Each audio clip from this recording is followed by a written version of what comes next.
Hoy vamos a hablar de un tipo de tratamiento secundario o biológico que son los lechos percoladores.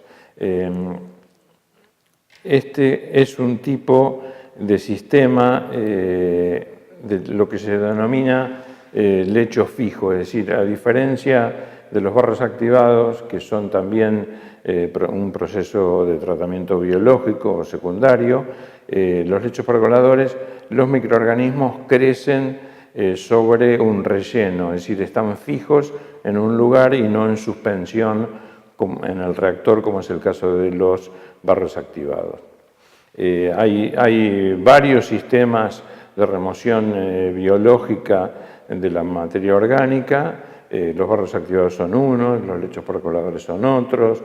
Después hay también tipos de sistemas más simples como las lagunas, facultativas o aireadas. En definitiva, hay varias versiones para remover materia orgánica y en algunos casos también remover nutrientes. Los lechos percoladores son un sistema bastante antiguo y en general relativamente simple.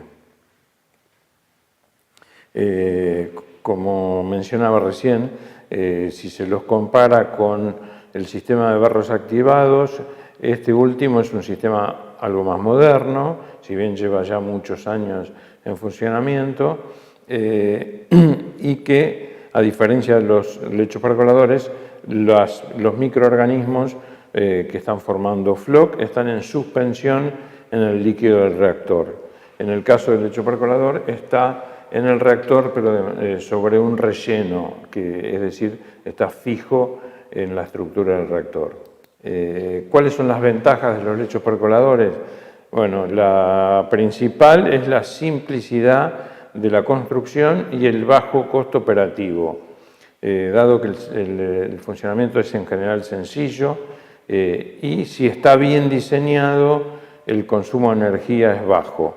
Es decir, históricamente se buscaba que cuando se construía una planta basada en lechos percoladores, hay muchísimas en la provincia de Buenos Aires, y la mayoría constaban con un sistema de estación de bombeo, rejas para proteger estas bombas antes de a la entrada de la estación, un desalinador y desengrasador elevado, y luego pasaban al tratamiento primario, que era en general un sedimentador con digestor incorporado que se llama IMOF, que utiliza la digestión anaeróbica.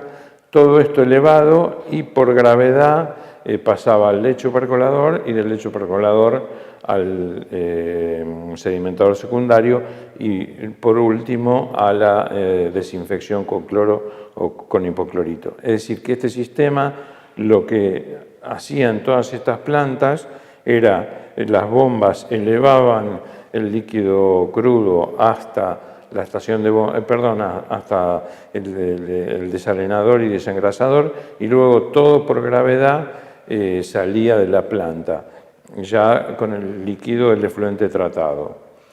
Y esto obviamente ahorra energía en relación a, por ejemplo, un proceso como barros activados que consume bastante energía mediante la inyección de oxígeno a los reactores. En este caso, en la mayoría de los casos, la aireación es natural, aunque puede ser también forzada con ventiladores. ¿Cuál es una de las desventajas en relación a los barros activados? Y que esa simpleza y ese menor costo operativo también se traducen en un menor desempeño. Es decir, en general los barros activados, si están bien diseñados y bien operados, pueden entregar un efluente con una calidad superior a lo que lo pueden hacer los sistemas que cuentan con un lecho percolador. Bueno, los lechos percoladores, una de las características es su altura. Hemos hablado que es un reactor con un material de relleno dentro de ese reactor y oscila en general entre alturas de 1 metro, que es muy bajo, prácticamente no Yo no conozco al menos ningún reactor, ningún lecho percolador que sea tan bajito como 1 metro, hasta 12 metros de alto, estos últimos solamente cuando tienen relleno plástico.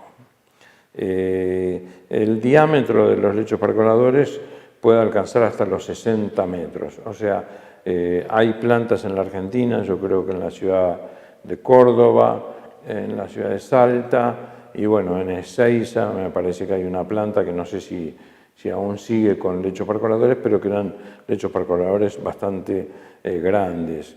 Los de Salta y de Córdoba también son plantas similares y con lechos percoladores muy, muy grandes. No recuerdo el diámetro, pero 60 metros es muy grande. El material de relleno inicial, se puede decir, lo que aún en nuestro país hay muchas plantas que tienen relleno de piedra, es el más antiguo y el menos eficiente, y si no, actualmente, por ejemplo, en los Estados Unidos, todos los materiales de relleno que eran piedras fueron reemplazados por sistemas de relleno plástico estructural o aleatorio, es decir, que se coloca de manera irregular. Pero el relleno plástico ha desplazado a las piedras que eran el relleno original. Los lechos percoladores son bastante sensibles al pretratamiento, es decir, se requiere que no les llegue el líquido cloacal crudo, es decir, no solo hay que tener un sistema de rejas y desarenado, por ejemplo, sino que además se requiere un sistema primario o un muy buen pretratamiento.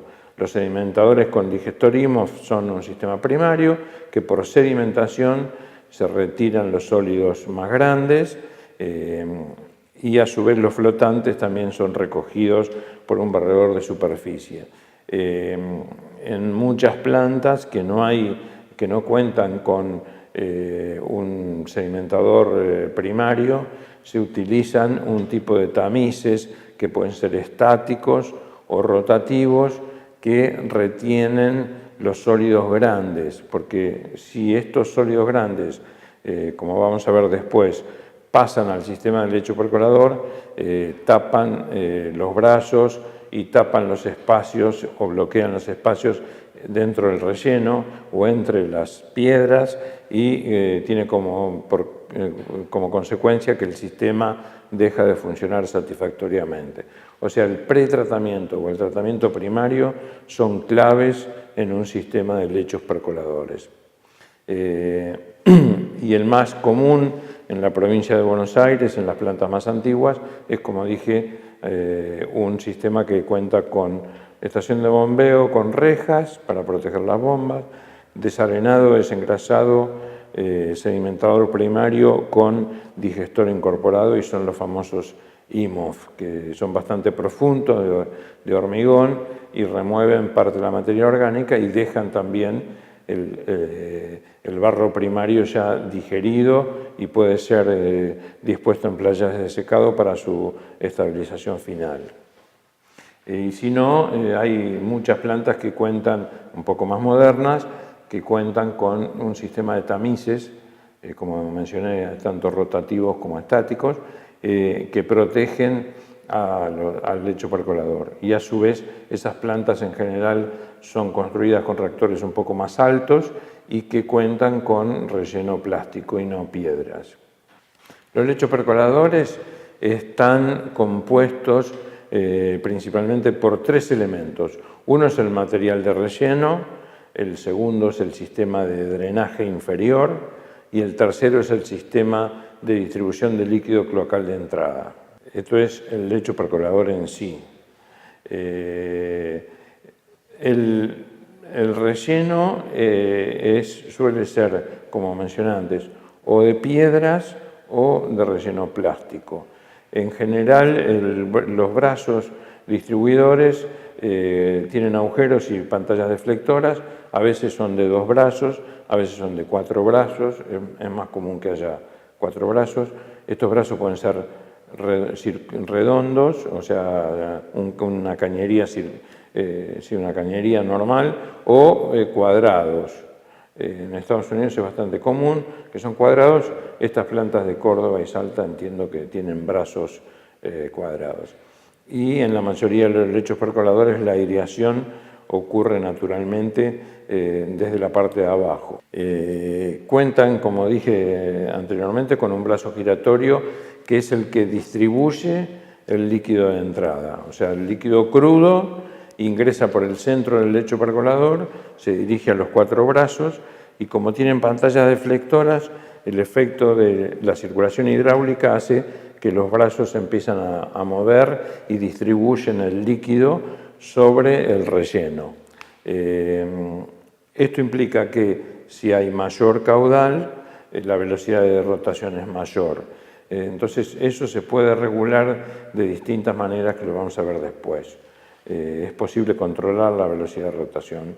Y también, en otros casos, los sistemas para un mejor control cuentan con un motor eléctrico que es el que hace girar los 4 brazos a una velocidad predeterminada que se puede controlar, aumentar o bajar. Ya descrito el sistema de ingreso, que son este tipo de brazos, que pueden ser, como mencioné, hidráulicos o con un motor eléctrico, pasamos al sistema de relleno, que es donde se forma el biofilm. O sea, por eso se denomina sistema de lecho fijo, porque sobre ese relleno se empieza a colonizar, a crecer un montón de microorganismos que forman un biofilm que es en el exterior aeróbico, el que está en contacto con el líquido y con el aire, y que a medida que el biofilm va creciendo empiezan a aparecer capas en el interior donde el oxígeno no logra llegar, y llega un momento que ese biofilm es tan ancho y el oxígeno no llega al centro, a la zona que está más cercana al relleno. Entonces el biofilm se desprende porque mueren los microorganismos que están pegados al relleno, y al desprenderse comienza a formarse un nuevo biofilm. O sea, es un proceso que ocurre todo el tiempo, y ese es el barro. El biofilm que se desprende es el barro generado en el proceso.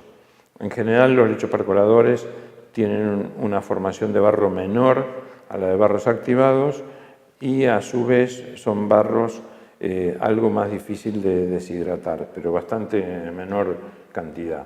Como hemos mencionado, tiene un sistema de drenaje inferior que recolecta el líquido que ha pasado, o sea, ingresa por los brazos, atraviesa todo el lecho donde están los microorganismos, se entra en contacto con el biofilm que va a reducir esa materia orgánica, y por último, en la parte de abajo, en la parte inferior, el líquido es recolectado y sale por canales o cañerías hacia un sedimentador secundario.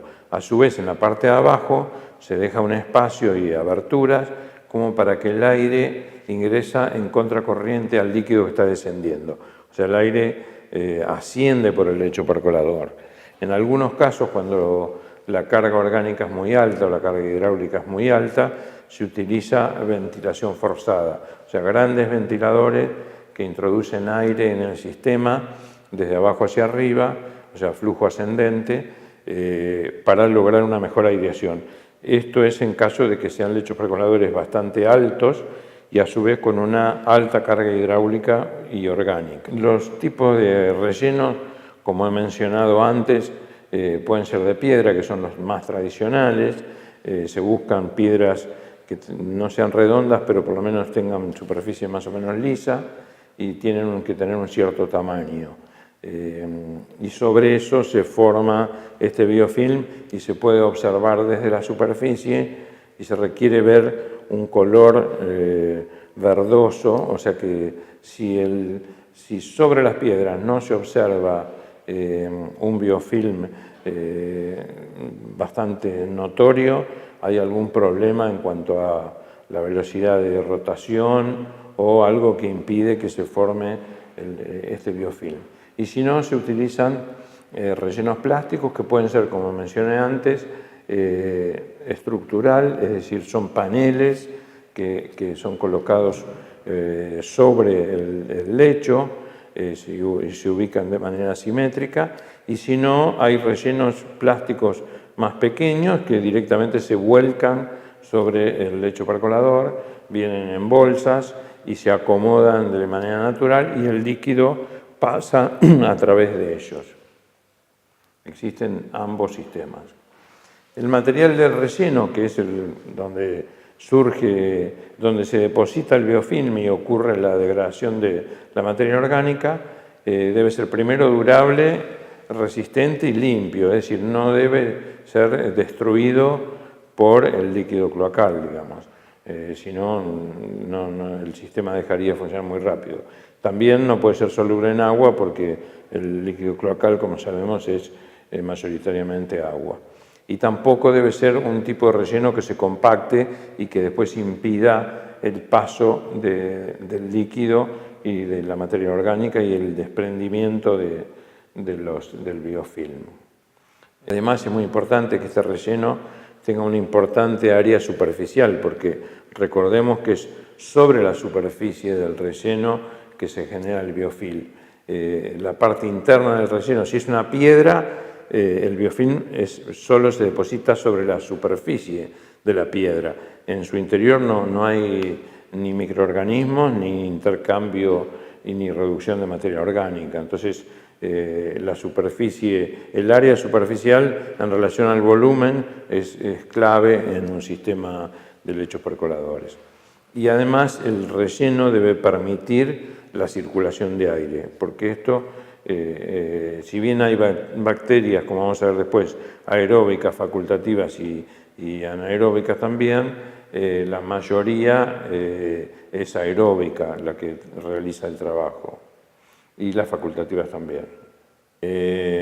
Bueno, en medio de piedras van a poder observar en esta foto claramente que se ha formado un biofilm bastante poderoso y está presente en todo el manto de piedras, en la superficie, que es lo que se observa en la foto, y en general cuando son mantos rellenos de piedra, por su peso, o sea, por el peso de las piedras, son rellenos que están entre 1,5 y 3 metros de profundidad. No puede superarse los 3 metros porque si no el soporte inferior debería ser una estructura tremendamente costosa. Por eso que todos los lechos percoladores originales andan alrededor de eso, entre 1 y más 1,5 y 3 metros de profundidad.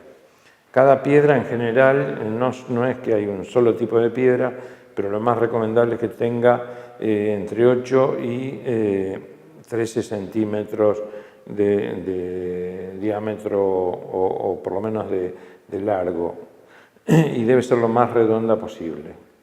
Como mencioné recién, si se supera la profundidad de 3 metros del manto con relleno de piedras, existe un inminente riesgo de ruptura del fondo del sistema y que puede dañar el sistema de drenaje inferior.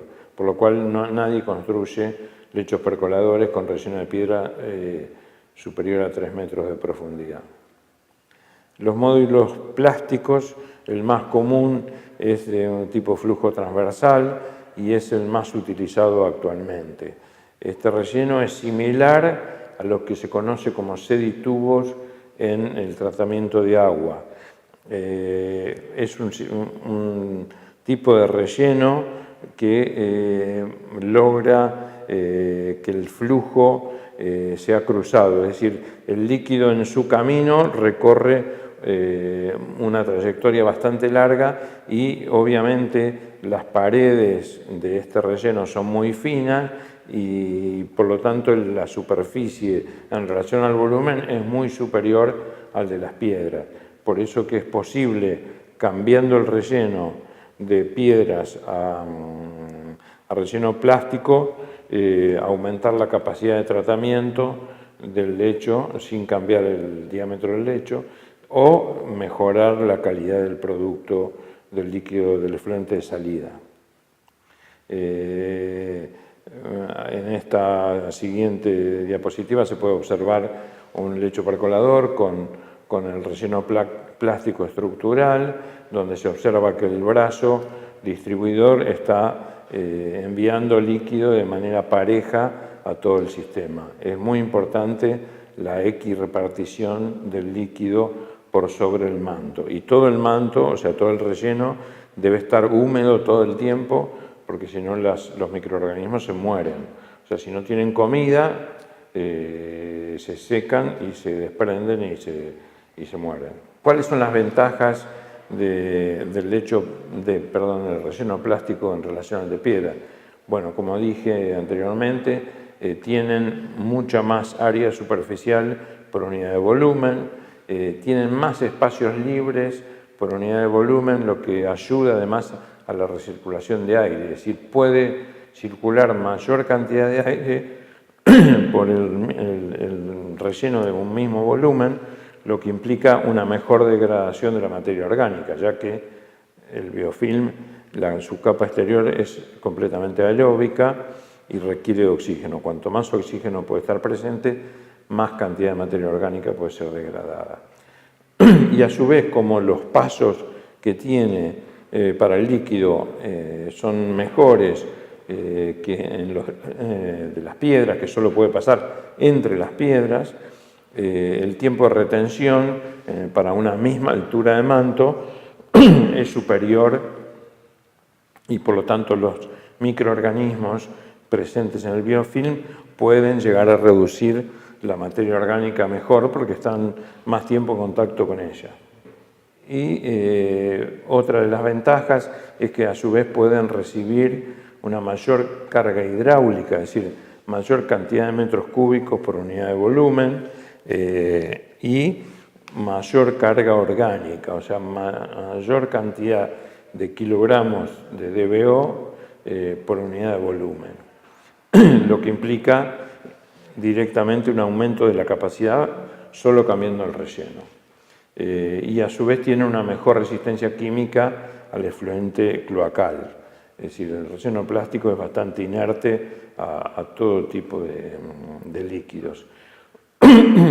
Y a su vez garantiza, como mencioné antes, una mejor distribución del líquido en relación a las piedras. Además, como son tan livianos, se puede superar perfectamente la altura de 3 metros que mencionamos que era el límite para los rellenos con piedra debido a su peso, y pueden llegar hasta 12 metros de altura, lo que implica que si hay una estación elevadora que pueda enviar al pretratamiento a esa altura, imagínense que hay 12 metros de relleno, el tiempo de contacto entre los microorganismos es muy superior, y un reactor con un área igual, si tiene 12 metros en vez de 3, puede procesar muchísima más materia orgánica y mayor caudal, y tener un tiempo de retención muy superior. ¿Cuáles son las funciones? Ya hemos hablado sobre todo del relleno, ahora nos vamos a referir a las funciones del drenaje inferior. Primero, ¿cuál es la función básica? Bueno, debe sostener el relleno plástico de piedras que se encuentra arriba, ¿está bien? Debe además colectar y transportar el efluente tratado, o sea, recordemos que ingresa por la parte de arriba, atraviesa el manto y es recogido en la parte inferior.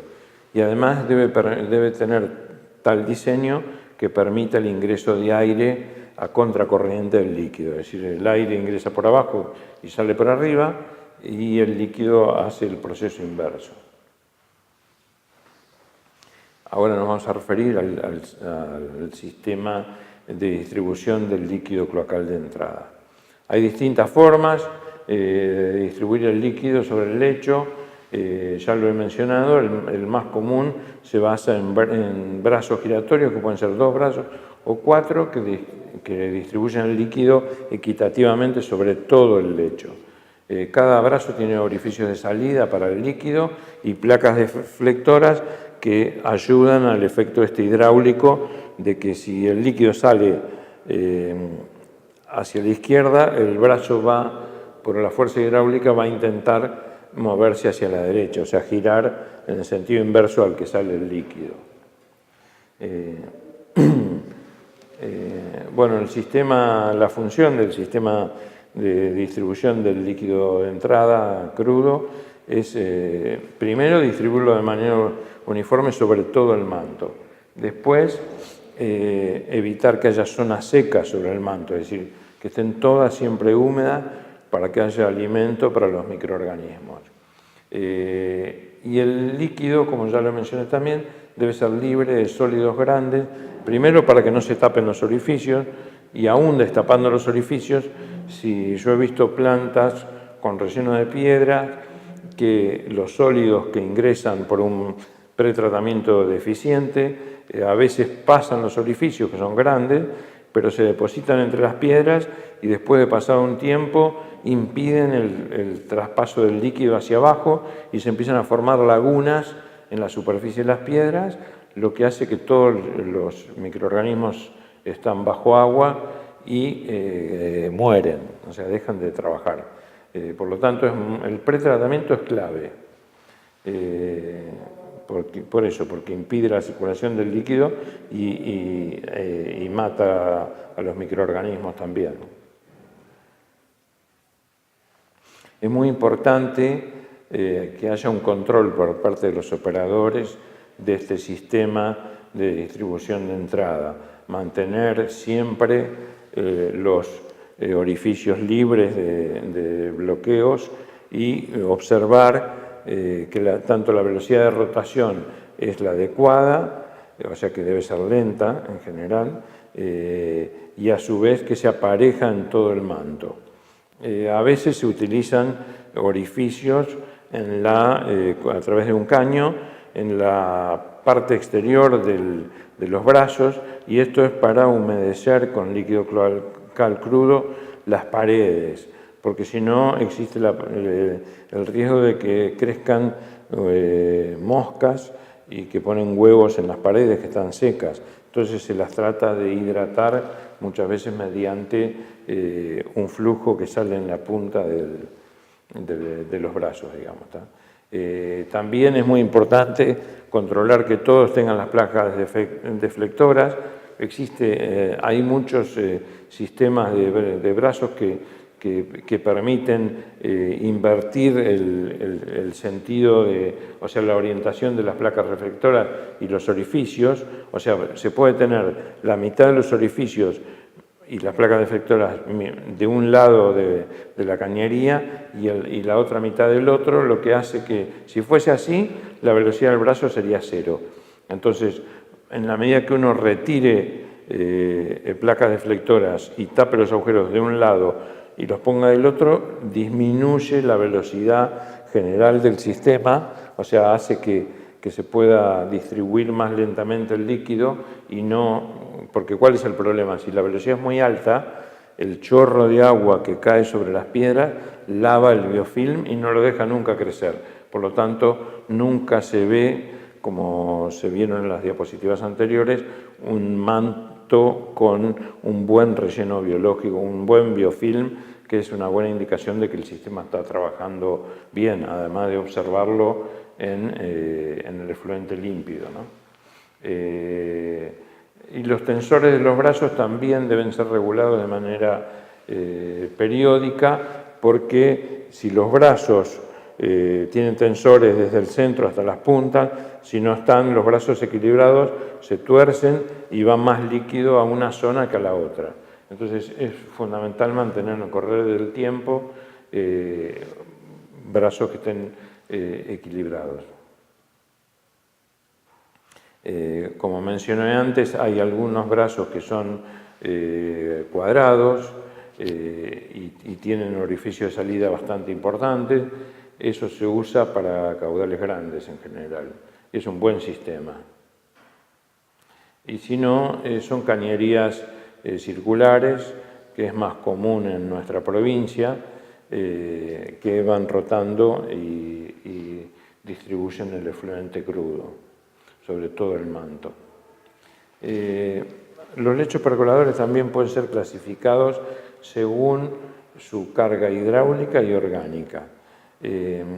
Como les dije antes, la carga hidráulica es, uno toma en cuenta el área superficial del lecho y mira por hora o por día cuántos metros cúbicos pasan por esa cantidad de metros cuadrados y se define si es de baja carga, de media carga, de alta carga o de muy alta carga. Y repito, puede ser tanto hidráulica, o sea, caudal, o si es un efluente cloacal de alta carga orgánica, si el flujo es alto, son de alta carga también, o muy alta carga desde el punto de vista de carga orgánica, que son los dos parámetros principales que miden la carga. Los de baja carga o media carga utilizan la recirculación del líquido, que es posible, todas las plantas la tienen, solo para mantener el lecho húmedo en las horas, por ejemplo, nocturnas, cuando no hay casi producción de efluente cloacal. Es decir, recirculan para mantener todo el sistema alimentado y mojado.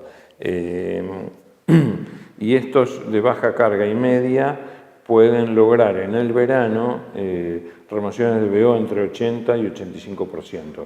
Recordemos que un buen sistema de barros activados puede ser superior al 90 y llegar hasta el 95% muchas veces. O sea, los lechos percolares son más sencillos de operar, son más baratos de operar y de inversión es menor, pero son también menos eficientes. O sea, en la medida que se requieren valores de salida cada vez más exigentes, es un sistema que no es tan eficiente como el de barros activados.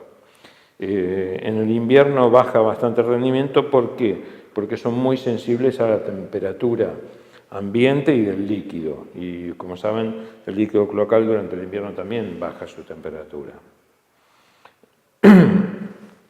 Los de carga media o alta siempre deben recircular, o sea, debido a que la carga es alta, se trata de pasar el líquido más de una vez por el lecho percolador para lograr que la DBO final sea menor. Entonces la recirculación no se para nunca y deben estar diseñados para soportar factores de recirculación de 1 a 2. Es decir, si la recirculación es 2, quiere decir que es el doble del efluente crudo que está entrando en ese momento al sistema.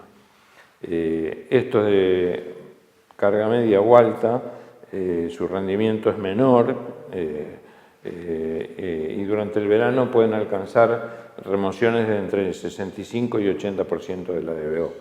Durante el invierno también baja el rendimiento.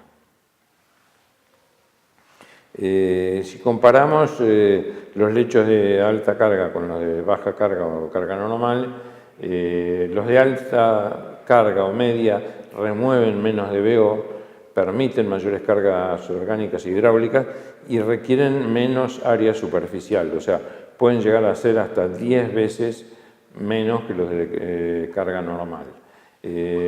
Como ejemplo, en Estados Unidos se utilizan estos lechos percoladores que son altos y pueden, como mencioné antes, llegar hasta los 30 metros de altura. Muchas veces cuando hay un líquido con alta carga orgánica se los utiliza porque son baratos antes de un barro activado. Entonces primero pasa por ese lecho percolador elevado, remueve una parte de la carga orgánica de manera económica y luego pasa a un barro activado con un menor tamaño.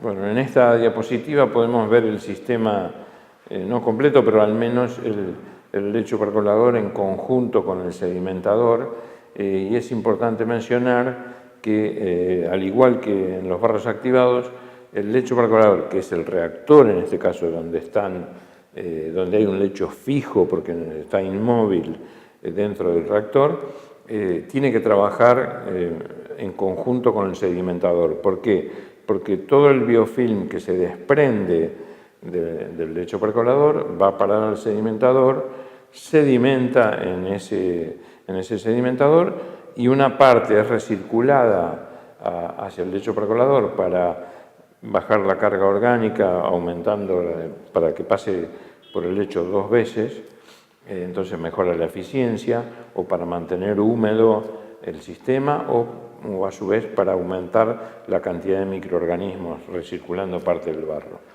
Y el barro en exceso, o sea, controlando que el nivel de barros en el sedimentador no se salga de parámetros, o sea, que mantenga un nivel de lodos adecuado dentro del sedimentador para que opere bien, el exceso de barro se va enviando a un espesador, a digestores, bueno, al tratamiento de barros en exceso. Y la salida del sedimentador secundario es la salida final antes de la desinfección. Es decir, en un sistema de lechos paracolares, en general, luego del sedimentador solo queda la etapa de desinfección. ¿Cuáles son las funciones de la recirculación? Mejora la distribución del líquido, porque si yo tengo más caudal, lo puedo distribuir mejor sobre toda el área.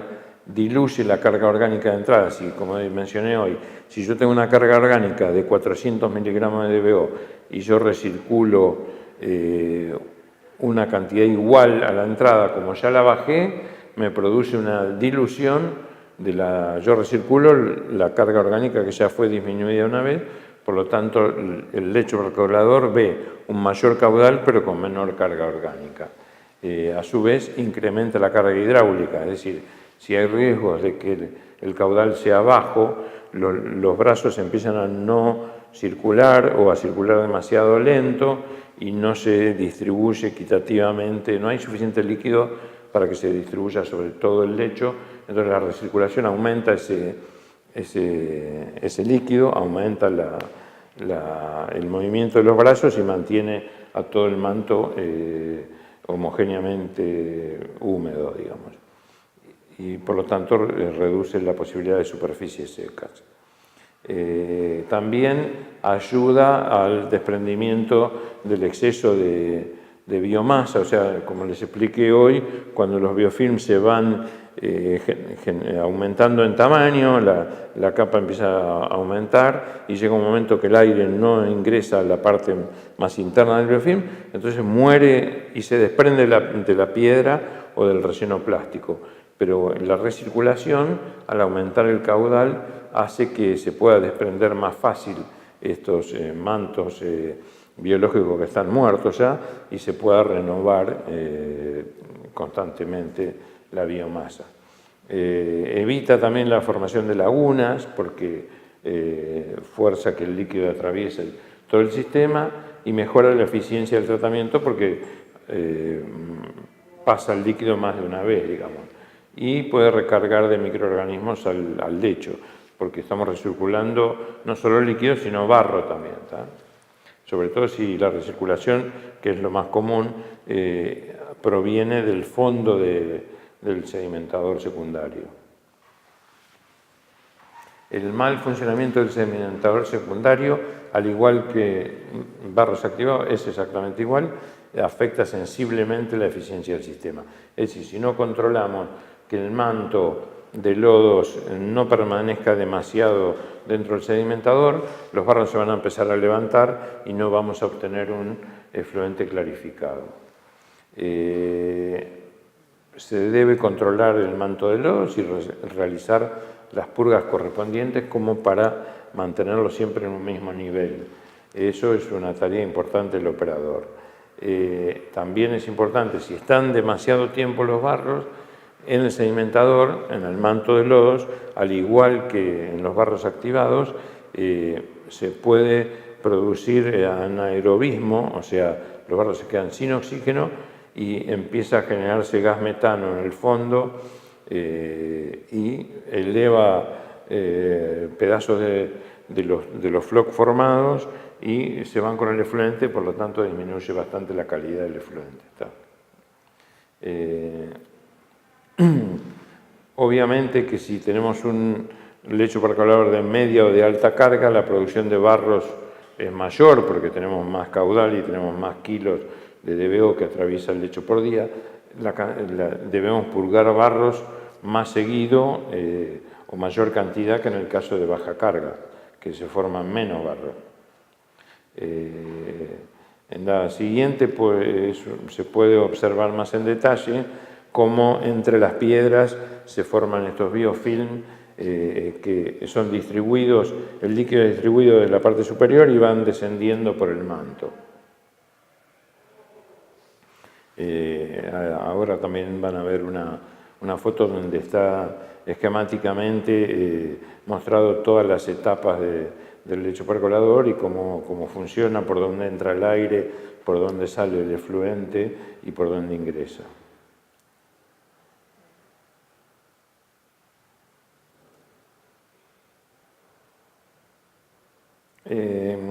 El relleno, si es de piedra, como mencioné yo, solo en la superficie de las piedras se forma este biofilm y el líquido clarificado puede pasar solo entre los espacios de las piedras. Eso es bastante chico en relación al volumen de las piedras, por lo cual es una de las razones por las cuales los rellenos plásticos que tienen paredes muy finitas y tienen un espacio bastante grande interno, permiten descender al líquido y subir al aire de manera mucho más fácil. Bueno, la población biológica del lecho percolador está compuesta en general por bacterias aeróbicas, facultativas, anaeróbicas, hongos, algas, parásitos y también a veces se encuentran gusanos, o sea, helmintos y caracoles. Pero el mayor trabajo lo realizan las bacterias, al igual que en el caso de los barros activados. Y hay distintos tipos de bacterias que se pueden encontrar y estudiar en los lechos percoladores.